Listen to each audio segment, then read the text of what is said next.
Stebėjimo lapas pildomas tik tada, kai pacientas praleidžia priėmimo skyriuje 4 ir daugiau valandų. Kas yra būtina pažymėti, tai užklijuoti lipduką su paciento duomenimis, pažymėti laiką, kada atvyko, kada išvyko. Tame laikotarpį pildome temperatūros, sąmonės būklės, kvėpavimo dažnio, saturacijos, širdies sutrūkimo dažnio bei spaudimo duomenis. Taip pat taikytą gydymą.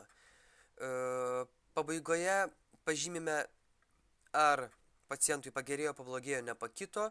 Taip pat gydymo rezultatą, ar pacientas buvo išleistas į namus, ar stacionarizuotas į klinikų atitinkamą skyrių, ar pervežtas į Respublikinę Kauno ligoninę, ar į kokią nors kitą. Kas pažymėtina, pasirašo ir deda spaudą gydytojas, ne rezidentas. Čia yra pirmoji stebėjimo lapo pusė. Antrojoje pusėje jūs žymite išvykimo laiką, atvykimo laiką, taipogi klijuojate lipduką. Šitie 4 punktai yra pildomi individualiai pagal situaciją, parinksite patys pasiskaitę. Pildoma diagnozė ir tyrimai, kurie buvo atlikti. Jeigu čia nėra paminėtų, rašote ranka. Taip pat pažymite, ką jūs stebėjote.